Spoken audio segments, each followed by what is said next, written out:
نحمده ونستعينه ونستغفره ونعوذ بالله من شرور أنفسنا ومن سيئات أعمالنا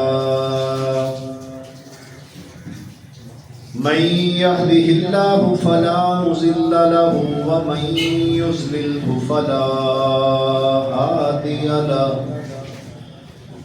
ونشهد أن محمدا عبده ورسوله أما بعد فإن خير الحديث كتاب الله وخير الهدي هدي محمد صلى الله عليه وسلم وشر الأمور محدثاتها وكل محدثة بدعة وكل بدعة ضلالة وكل ضلالة في النار يا أيها الذين آمنوا اتقوا الله حق تقاته ولا تموتن إلا وأنتم مسلمون يا أيها الذين آمنوا اتقوا الله وقولوا قولا سديدا يصلح لكم أعمالكم ويغفر لكم ذنوبكم ومن يطع الله ورسوله فقد فاز فوزا عظيما يا أيها الناس اتقوا ربكم الذي خلقكم من نفس واحدة وخلق منها زوجها وبث منهما رجالا كثيرا ونساء واتقوا الله الذي تساءلون به والأرحام إن الله كان عليكم رقيبا اللهم صل على محمد وعلى آل محمد كما صليت على إبراهيم وعلى آل إبراهيم إنك حميد مجيد اللهم بارك على محمد وعلى آل محمد كما باركت على إبراهيم وعلى آل إبراهيم إنك حميد مجيد. تمام قسم کی حمد و ثنا، بزرگی، بڑائی، کبریائی اللہ سبحانہ و تعالیٰ کے لیے. بے شمار انگنت درود و سلام امام الانبیاء خاتم النبیین سید المرسلین امام المجاہدین جناب محمد رسول اللہ صلی اللہ علیہ وسلم کی ذات اقدس پر. نہایت ہی قابل احترام محترم عزیز بھائیوں، دوستوں، بزرگوں، کل جب جمعہ کے لیے مجھے کہا گیا کہ آپ نے جمعہ مکی مدنی مسجد میں پڑھانا ہے، تو میں نے سوچا موضوع کون سا ہو، کیونکہ مکی مدنی مسجد میں آنے والے احباب ہمارے محترم بھائی پروفیسر حبیب الرحمان صاحب سے تقریباً دوسری مرتبہ تفسیر قرآن بھی پڑھ رہے ہیں. دروس بھی بڑے اچھے ہوتے ہیں وہاں پہ مسجد میں. مختلف خطباء کو آن ڈیمانڈ بلایا بھی جاتا ہے، اور بعض خطباء کی تشریف آوری یا مقررین کا آنا ناگوار بھی بعض لوگوں کو گزرتا ہے. تو ایک مزاج اور سٹینڈرڈ سیٹ کرنے کی کوشش کی گئی ہے کہ بھئی اس مسجد میں اس لیول کا خطیب آئے، کیونکہ وہ لوگوں کا مزاج ال ہے. تو بڑی اچھی بات ہے. موضوع میرا نہیں خیال کہ آپ کو کوئی رہ گیا ہو جو سنوایا نہ گیا ہو. نماز کے خطبات بے شمار ہو چکے ہوں گے. رمضان المبارک کے حوالے سے بڑے دروس ہو چکے ہیں. حج، زکوٰۃ، حقوق العباد اور جتنے بھی عرف عام میں مشہور موضوعات ہیں، میرا ایک گمان ہے کہ اس مسجد کے اندر ہر موضوع بیان ہو چکا ہو. فرق کیا پڑا؟ نہ خطاب کرنے والوں کی طبیعت میں شاید کوئی اتنا فرق آیا جتنا ضرورت تھی، اور نہ خطاب سننے والوں میں فرق آئے. ہماری زندگی تو ویسے ہی ہے. شکر ادا کرتے ہیں کہ اللہ نے ہمیں کوئی جمعہ کی توفیق عطا کی ہوئی ہے کہ ہم اپنی دکانیں، اپنے کاروبار، اپنی نوکری، اپنا ذمہ دارہ چھوڑ کر کوئی ایک تصور رکھتے ہیں کہ نہیں بھائی جمعہ کے دن نہ جمعہ کو ٹائم دے دیں. لیکن اس حوالے سے بھی کئی کمیاں. حدیث تو بڑی مشہور ہم نے سن رکھی ہے نا کہ جمعہ کے دن اپنے آپ کو اپنے کاروبار سے نکال کر امام خطیب سے پہلے مسجد میں آنا ہے. کسی بھائی نے اگر یہ حدیث نہیں سنی تو ذرا ہاتھ کھڑا کر کے بتا سکتے ہیں کہ مجھے نہیں علم تھا. جو سب سے پہلے آئے گا اونٹ کی قربانی کا ثواب پائے گا، جو دوسرے نمبر پر آئے گا وہ گائے کی قربانی کا ثواب پائے گا. ایسے ہی درجہ بدرجہ یہ ثواب کم ہوتا چلا جائے گا. اور جب امام خطیب آتا ہے تو دروازے پہ کھڑے ہوئے اٹینڈنس لگانے والے فرشتے جن کے ہاتھ میں دفاتر ہیں، رجسٹر ہیں، وہ بھی رجسٹر لپیٹ کر مسجد میں آ جاتے ہیں. اس وقت اگر مسجد میں 20 افراد بیٹھے ہوئے تو ہر بندے کے 2 فرشتے، کچھ 40 فرشتہ بھی اس ٹائم اس مسجد کے اندر موجود ہیں. اور ہر بندے کا اپنا شیطان جو ہر انسان کے ساتھ جڑا ہوا ہے وہ بھی ہیں. جانتے پوچھتے ہوئے ہم 10-15 منٹ کے فرق سے، یہ جو لیٹ ہوتا ہے نا 5 منٹ 10 منٹ 15 منٹ، یہ لیٹ نہیں ہوتا. لیٹ وہ انسان ہوتا ہے جو کہتا ہے کہ میں آ رہا تھا موٹر سائیکل پنچر ہو گیا، دکان پہ چلا گیا، مجھے پنچر لگواتے آدھا گھنٹہ ہو گیا تو میں تو خطاب سے رہ گیا. اب خطبہ باقاعدہ رسمی طور پر تیاریاں کر کے آپ لوگوں کے کانوں کی لذت کا سبب بن رہے ہیں کہ چلیں جی جائیں گے، کچھ 4 باتیں سنائیں گے، کوئی اچھی لاگے تو واہ واہ ہو جائے گی، ادروائز کوئی نہیں. کرنا تو ہر کسی نے اپنی مرضی ہے. میرے عزیز بھائیوں، اگر خطبہ جمعہ کے بعد، جمعہ کی نماز کے بعد یہاں سے نکلتے ہوئے ہماری زندگی میں 19-20 کا فرق نہیں نہ پڑتا، یہ ٹکریں ہیں. ویلے کی نماز اور کوئلے کی ٹکریں جو سنی ہوئی ہیں نا، ہم ٹکریں مارنے آتے ہیں.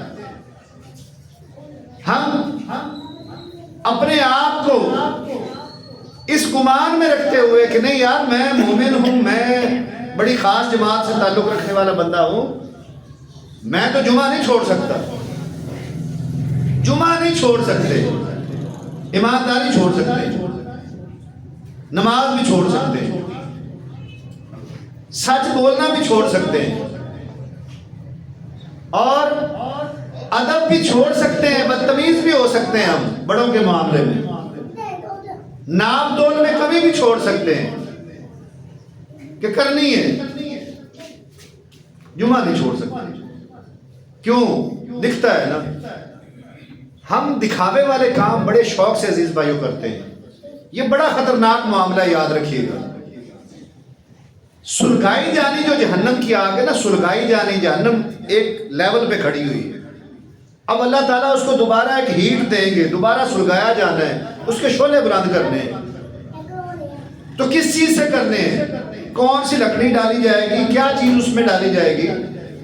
سب سے پہلے نمبر پر جس کو پھینکا جائے گا نا گھسیٹ کر، یہ وہ خطیب عالم قاری قرآن ہے جو دنیا کے اندر اپنی مشہوری، اپنی عزت اور احترام کے لیے کہ لوگ میری مدح سرائی کریں، لوگ کہیں کہ بھئی جمعہ ہمیں اسی کا چاہیے، لوگ کہیں کہ یار وہ بندہ تلاوت کرتا ہے، دل کرتا ہے پورا پارہ ہی سن جائے، کمال، کیا بات ہے، سبحان اللہ. اور اس بندے کی اپنی نیت بھی یہی ہو. یہ بھی یاد رکھیں کہ ایک بندہ نیت خالص کے ساتھ کام کر رہا ہے، لوگ بے شک اس کی پیٹھ پیچھے اس کی تعریفیں کرتے ہیں، یہ ایک انسانی فطرت ہے. لیکن اگر وہ شخص جمعہ پڑھانے کے بعد فون کال کر کے کہہ رہا ہے سناؤ جی کیا گمان تھا لوگوں کا، جمعے میں کوئی کمی تو نہیں رہ گئی؟ نہیں جی نہیں، شیخ صاحب کمال کر دیا آپ نے تو، ایسا جمعہ کہ لوگ باتیں کر رہے تھے کہ یار ان کا ایک اور جمعہ رکھوانا چاہیے، ایک اور نعت خوانی کی محفل ہو، یہی نعت خواں بلوانا ہے، تلاوت کروانی ہے تو اسی قاری کو بلوایا کرو، کوئی بھی مجلس ہوگی قاری یہی بلوائیں گے۔ وہ خوش ہو گیا، اس کے دل میں ایک راحت ہوئی کہ یار لوگوں نے میری بڑی تعریف کی ہے، اس بندے سے جہنم کی آگ بھڑکائی جانی ہے۔ اللہ پوچھیں گے اس سے ماذا فعلت لی، کیا کرتے رہے ہو بھائی دنیا میں میرے لیے؟ وہ بڑا کہے گا کہ اللہ تیرے قرآن کی تعلیم حاصل کی، اللہ تیرے بندوں کو میں نے قرآن و سنت کی تبلیغ کی، بڑے خطبات جمعہ دیے، بڑی تقریریں کی، محفل مجلسیں سجائی، لوگ تیری بات سنتے تھے، تعریفیں کیا کرتے تھے۔ اللہ فرمائے کہ کذبتا، تو جھوٹ بولتا ہے، تو نے یہ سارا کام اپنے لیے کیا تھا، میرے لیے نہیں کیا تھا۔ تمہیں آواز میں نے دی تھی، تمہیں خطابت کا انداز میں نے دیا تھا، علم میں نے دیا تھا، اور تمہارے ذہن میں یہ بات بیٹھ گئی تھی میں جہاں سے گزروں جس سے ملوں شیخ شیخ کی آوازیں آئیں، کیا بات ہے مولانا صاحب تشریف لائے ہیں، زبردست، ساتھ والے کو کہے کہ یار اگلا جمعہ شیخ کے پیچھے پڑھنا، کمال کی بات کرتے، میں نے وہ کر دیا تھا۔ اللہ تعالیٰ فرمائیں گے کہ جو خواہش رکھتا تھا نا میں نے وہ کر دیا تھا۔ بڑی تعریفیں تیرے مرنے کے بعد بھی ہوتی رہی ہیں۔ کئی علماء جب اس دنیا سے جاتے ہیں، مولانا عبد الرحمن مکی رحمت اللہ علیہ، اللہ ان کی قبروں کو منور فرمائے، اللہ ان کو قبر کے عذاب سے محفوظ فرمائے، بے پایا خطیب تھے، لیکن بات اپنی اپنی نیت میں ہوتی ہے۔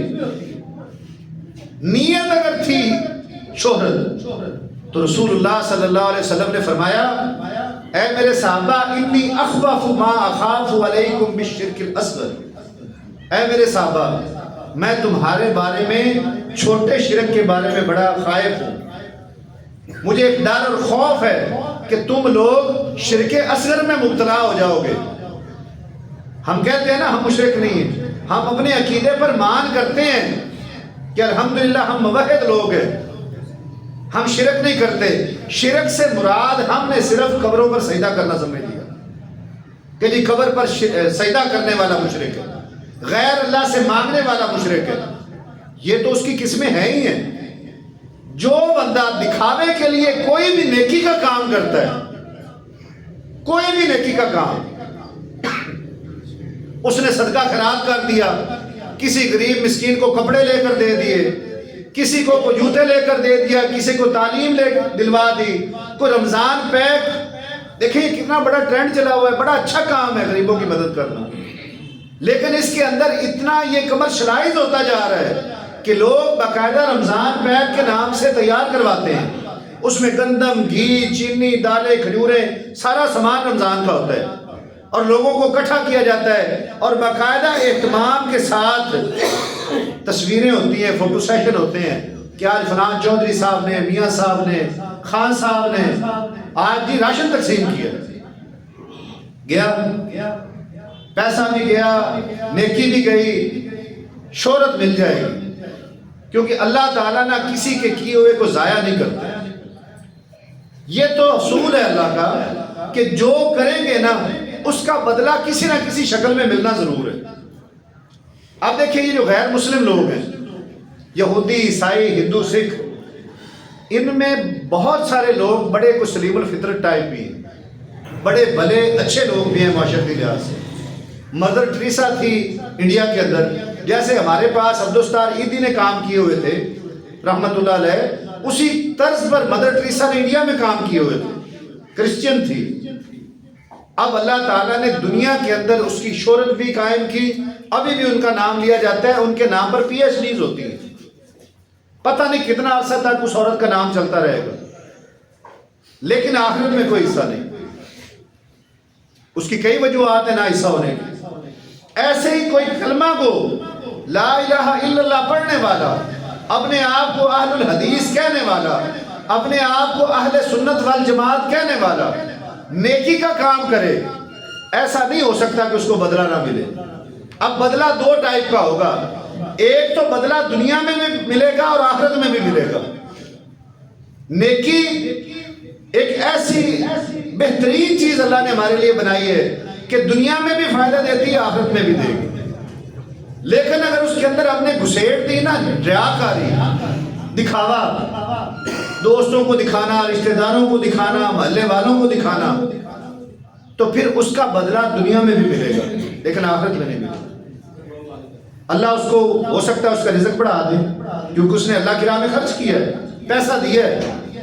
اللہ نہیں رکھتا کسی کا، وہ اللہ بڑھا چڑھا کر دے دیں گے اس کو، لیکن جب وہ یہ گمان لے کر آخرت میں اللہ کے سامنے پیش ہوگا نا کہ اللہ میں تو کمال کر کے آیا ہوں، اس وقت اس کو پکڑ لیا جاتا ہے، قاری قرآن گھسیٹو اس کو، پھینکو جہنم میں۔ اس کے بعد ایک اور بندہ، ماذا فعلت لی، اللہ میں تو بڑا سخی آدمی تھا، مجھے جتنا مال آپ نے عطا کیا تھا میں ہر سال زکاتیں نکالا کرتا تھا اور زکات نکال کر غریبوں، مسکینوں، یتیموں میں بانٹ دیا کرتا تھا اور کرتا بھی تھا۔ اللہ فرمائیں گے کذبتا، تو جھوٹ بولتا ہے۔ یا اللہ میں کرتا رہا ہوں، ہاں ہاں کرتے تو رہے ہو لیکن میرے لیے نہیں کیا، اپنے لیے کیا تھا۔ وجہ شہرت، یہ شہرت مار رہی ہے ہمیں، پروٹوکول، پکڑو اس کو پھینکو جہنم میں۔ تیسرا، کتنے فضائل۔ سورۃ التوبہ کے اندر میں تفسیر پڑھ رہا تھا، کچھ صحابہ کرام آپس میں بیٹھے ہوئے تھے مسجد نبوی کے اندر۔ اب کسی نے کہا کہ سب سے بہترین عمل کون سا ہے؟ تو اللہ تعالیٰ نے قرآن مجید کی آیات نازل کی ان کی گفتگو پر، اجعلتم سقایۃ الحاج، کیا تم نے بنا لیا ہے کہ حاجیوں کو پانی پلانا یہ سب سے افضل عمل ہے؟ کسی نے کہا نا کہ حاجیوں کو پانی پلانا بہت افضل عمل ہے، اور ہے بھی یار، دیکھیں نا وہاں پر اتنے حاجی ہوتے ہیں، ان کو پانی پلانا، اللہ کے مہمانوں کی مہمان نوازی کرنا، یہ کوئی چھوٹا سا کام ہے۔ وَعِمَارَةَ الْمَسْجِدِ الْحَرَامِ، اور مسجد حرام یعنی کہ وہ اللہ کے گھر کی مسجد تعمیر کرنا، جی کسی نے کہا سب سے افضل عمل ہے، بہت بڑا عمل ہے۔ کمن آمن باللہ، تم نے اس بندے کے مقابلے میں یہ دو عمل کہہ دیے کہ مسجد حرام تعمیر کرنا یا حاجیوں کو پانی پلانا، اس بندے کے برابر کر لیا ہے کہ جو اللہ پر ایمان رکھتا ہے اور آخرت پر ایمان رکھتا ہے، وجاہدوا فی سبیل اللہ، اور اللہ کے راستے میں جہاد کرتا ہے۔ یعنی کہ مجاہد سے بڑھ کر یہ کام نہیں ہے جو اللہ کی راہ میں اپنا مال اور جان لگا دیتا ہے، اور مجاہد کی بے شمار فضیلتیں قرآن و سنت کے اندر آئی۔ یہ تو مار ایسی پڑی نا، 9/11 کا جب واقعہ پیش آیا تو جہاد کو دہشت گردی پیش کیا جانے لگا، پکڑ دکڑ شروع ہو گئی، ہیلے بہانے شروع ہوئے، جہاد کو کوشش کا نام دیا گیا کہ بھئی جہاد جوہد سے نکلا ہے، جس کا معنی ہوتا ہے کوشش، تو دین کے لیے کوئی بھی کوشش کی جائے یہ جہاد ہے، یہ غلط بات ہے۔ لفظی معنی ہم کسی چیز کا مراد نہیں لیتے جب شریعت کی بات آتی ہے۔ الصلاۃ کا مطلب کیا ہے؟ نماز ہم کرتے ہیں نا، درود بھی اس کا مطلب ہے۔ حج کا مطلب ہوتا ہے قصد کرنا، ارادہ کرنا، اللہ کے گھر کا ارادہ کر لینا۔ تو گھر میں بیٹھ کر کوئی بندہ ارادہ کر لے اور کہے کہ جی میں نے حج کیا ہے، قصد کر لی ہے، تو اس کا حج ہو جائے گا۔ زکوٰۃ کا لغوی معنی پاک کرنا ہوتا ہے، زکوٰۃ ہمارے مال کو پاک کرتی ہے۔ اب کوئی بندہ اپنا مال پکڑ لے، اس کو دھونا شروع کر دے، کلمے پڑھے کہ میں پاک کر رہا ہوں۔ ہر چیز کا لغت کا معنی کچھ اور ہوتا ہے، شرعی اور اصطلاحی مفہوم اور ہوتا ہے۔ جہاد واقعی جوہد سے نکلا ہے، جس کا مطلب ہے کوشش، لیکن قرآن مجید نے جہاد کو بمعنی قتال لیا ہے۔ وَقَاتِلُوهُمْ حَتَّى لَا تَكُونَ فِتْنَةٌ، لڑو ان کے ساتھ، کب تک؟ جب تک کہ فتنہ ختم نہ ہو جائے۔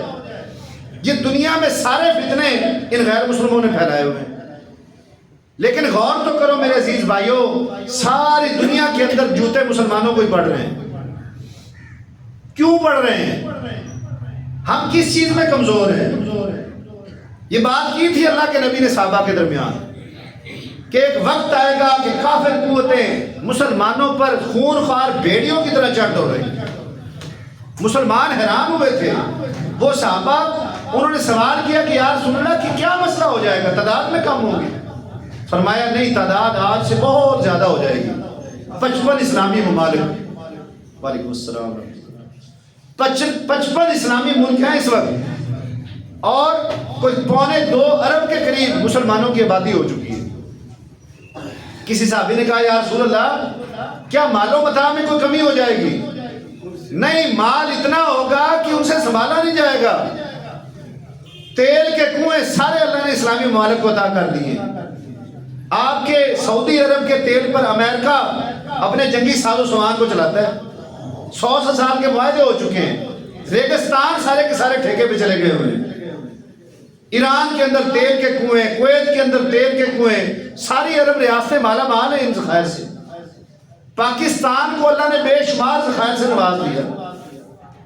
سونے کے ذخائر ریکارڈنگ کے اندر، تیل کے ذخائر موجود ہیں۔ بلوچستان معدنیات کا صوبہ ہے لیکن جرت نہیں ہے کہ ہم نکال سکیں وہاں سے۔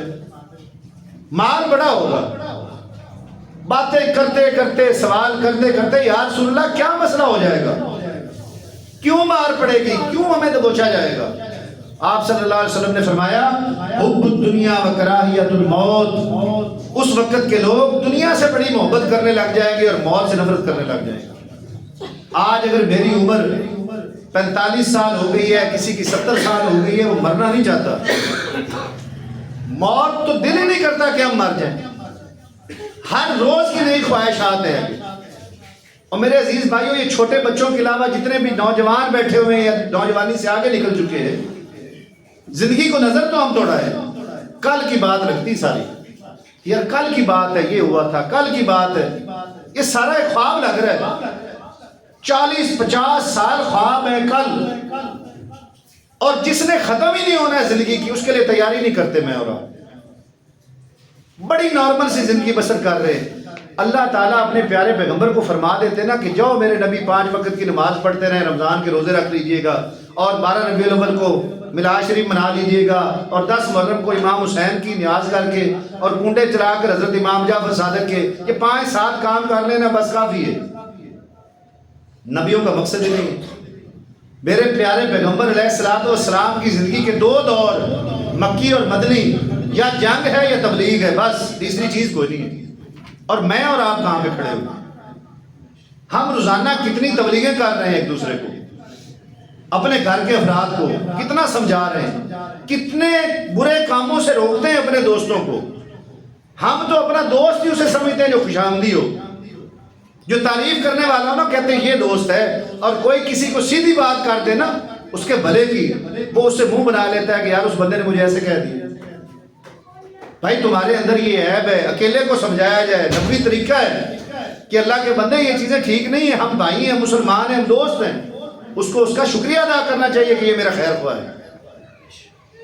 ہم تو میاں صاحب حضرت صاحب جناب ان چکروں میں پڑھ کر بیڑا ہی غرق کیے جا رہے ہیں اپنے معاشرے کا۔ اور میرے عزیز بھائیوں، تیسرا بندہ جس سے جہنم کی آگ بھڑکائی جانی ہے، مجاہد ہے، شہید۔ رتبے تینوں کے بڑے ہیں۔ قاری قرآن کا چھوٹا رتبہ ہے، سخی کا کوئی تھوڑا رتبہ ہے۔ قاری قرآن، سخی، اور تیسرے نمبر پر جی مجاہد صاحب تشریف لائے ہیں۔ ماذا فعلت لی، وہ کہے گا کہ اللہ میں بڑا جواد تھا، جری تھا، تلواروں سے لڑائیاں کی، بندوقیں چلائیں، اتنے ہندوؤں کو جہنم واصل کر دیا۔ اللہ کہے گا کذب تھا، تو جھوٹ بولتا ہے، تو گھر سے ہی اسی نیت سے نکلا تھا کہ پیچھے تعریف ہی شروع ہو جائے کہ مجاہد ہے جی، دیکھ لے سارا کچھ دین کی خاطر چھوڑ کر چلا گیا۔ یہ کتنی باریک بینی کا مسئلہ ہے ریاکاری۔ کئی مرتبہ ایسے ہوا کہ ہمارے ساتھ کوئی بندہ کھڑا ہو جائے آ کر تو ہماری نمازوں کی کیفیت تبدیل ہو جاتی ہے کہ اکیلے کچھ اور طریقے سے نماز پڑھ رہے ہوتے ہیں، کوئی دیکھ رہا ہو تو خشوع خضوع بڑھ جاتا ہے۔ گھر میں کوئی مہمان آ جائے تو تسبیحیں ہاتھوں میں آ جاتی ہیں کہ وہ کہے کہ یار یہ بندہ تو ہر وقت درود شریف پڑھ رہا ہے۔ تہجد کو اللہ نے کیوں پسند فرمایا ہے؟ نفلی عبادت میں سب سے افضل تہجد کی نماز ہے۔ ساری کائنات سوئی ہوئی ہے، بندے کا ڈائریکٹ اللہ سے رابطہ ہوا کھڑا ہے، ریاکاری کوئی نہیں۔ لیکن کچھ لوگ پھر ایسے بھی ہوتے ہیں کہ دن کے ٹائم، ہاں جی کی حال چال ہے، ٹھیک ٹھاک جی، میں بس وہ تہجد کے ٹائم اٹھا تھا، نیند بڑی آئی، بتانا ضرور ہے کہ میں نے تہجد پڑھی۔ کسی کو کال کیے، بس یار ابھی نماز پڑھ کے فارغ ہوئے ہیں، بتائیں حکم کرے خیریت ہے۔ اس نے پوچھا کہ بھائی نماز پڑھی کہ نہیں پڑھی؟ کیوں اپنی نیکیاں ہم لوگوں کو بتاتے ہیں؟ جو ظاہری ہیں وہ تو روٹین میں ہیں، ہمیں بتانے کی ضرورت اس لیے پیش آتی ہے کہ اس کی گڈ ول میں، اس کی گڈ بک میں میرا نام لکھا جائے کہ وہ 5 وقت کا نمازی بندہ ہے، وہ بڑا اچھا آدمی ہے۔ تو جب ہم یہ کہلواتے رہیں گے نا لوگوں کے منہوں سے، تو ادھر سے نامہ اعمال کم ہوتا رہے گا کہ کہلوا لو تمہاری تعریف ہو رہی ہے۔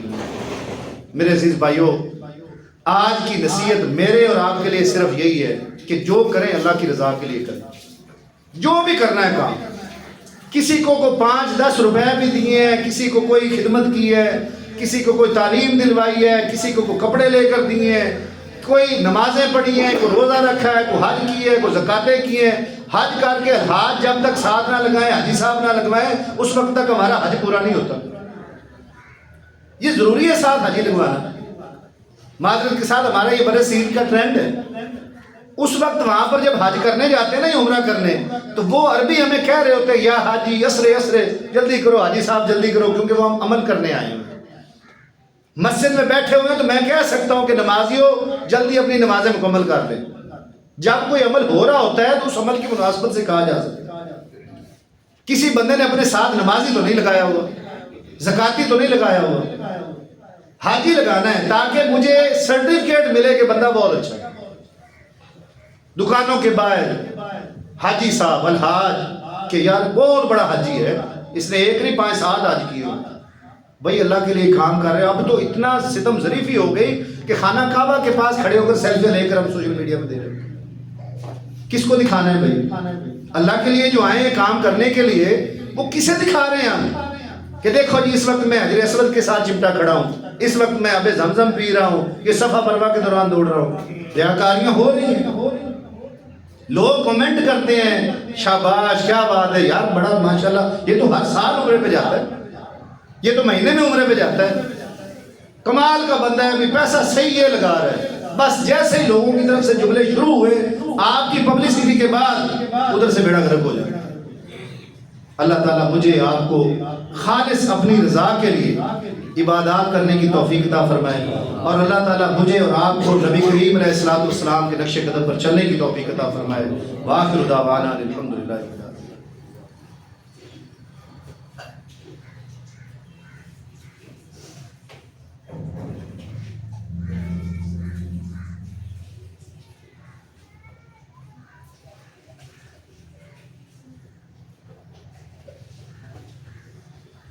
إن الحمد لله نحمده ونستعينه ونستغفره ونعوذ بالله من شرور أنفسنا ومن سيئات أعمالنا، من يهده الله فلا مضل له ومن يضلل فلا هادي له، ونشهد أن لا إله إلا الله وحده لا شريك له، ونشهد أن محمدا عبده ورسوله۔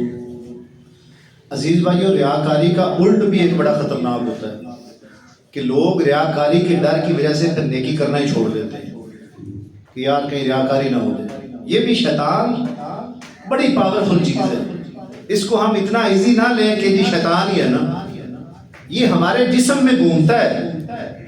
ان الشیطان یجری فی الجسد کمجری الدم، جیسے خون جسم کے اندر حرکت کر رہا ہے نا، یہ ہمارے دماغوں سے لے کر سارے جسم میں پھر جاتا ہے۔ اور ان الشیطان یبیت علی خیشومہ، رات کو شیطان ہماری ناک کی کسی سائیڈ پہ سوتا ہے، یہ جڑا پڑا ہے ساتھ ہمارا۔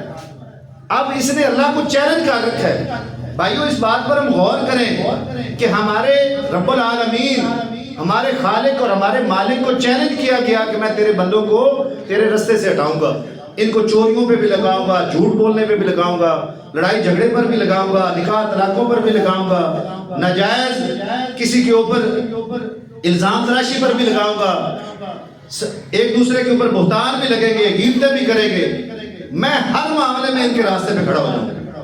اور اللہ تعالیٰ نے فرمایا کہ جو میرے ہوں گے نا وہ تیرے پیچھے نہیں چلیں گے۔ اب مجھے اور آپ کو فیصلہ کرنا ہے کہ ہم ہیں کس پارٹی کے۔ اللہ والے اس کے پیچھے نہیں چلیں گے، اور جو اس کے پیچھے چلیں گے وہ اللہ والے نہیں ہیں۔ اپنے آپ کو انسان سمجھتا جو مرضی رہے، ہونا وہی ہے جو حقیقت میں ہے، تو اس کے چیلنج کو ہم نے ناکام بنانا ہے۔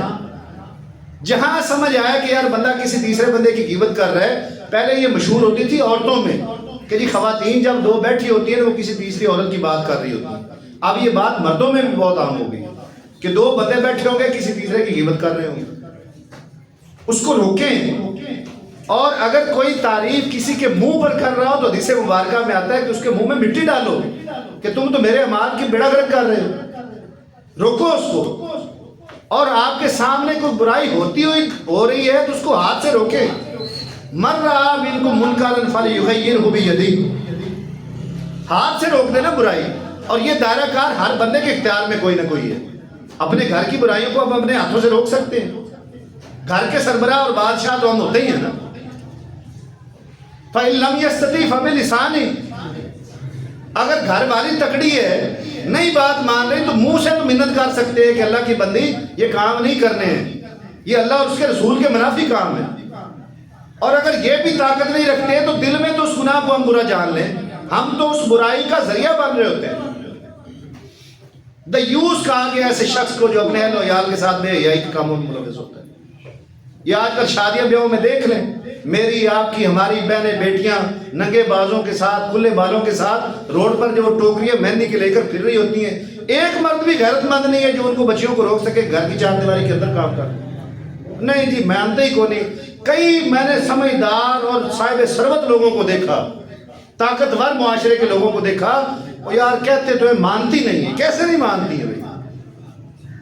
ہم منواتے نہیں ہیں. ہمارے اندر کا چور ہمیں اس بات پر لاتا ہی نہیں ہے کہ ہم ان کو اس حد تک کہہ سکیں کہ ٹھیک ہے شادی بیاہ کے معاملات بچیاں آپس میں مل کے گھر میں جو مرضی کرو، لیکن روڈ پہ نہیں آنے دینا ہے کھلے بالوں کے ساتھ. مردوں کا اختلاط نہیں ہونے دینا ہے. کزن کے نام پر چاچے کا بیٹا، ماموں کا بیٹا، پھپھو کا بیٹا، خالہ کا بیٹا اپنے ہی ہیں، پھر چاند چڑھتے ہیں، خرابیاں پیدا ہوتی ہیں. تو ہمیں مردوں کو اپنا کچھ کردار ادا کرنا پڑے گا، ورنہ یہ جمعے خطبے یہ سارے کے سارے جو ہے نا یہ رسمیں ہو رہی ہیں. ہر جمعے کو رسم ہوتی ہے، خطیب بھی اپنی رسم پوری کر رہا ہے اور سننے والا بھی رسم پوری کر رہا ہے. معاشرے میں کوئی 19-20 کا فرق نہیں پڑ رہا. اللہ تعالیٰ ہم سب کو عمل کی توفیق دے. سبحان ربک رب العزت عما یصفون والسلام علی المرسلین والحمد للہ رب العالمین. سب درست.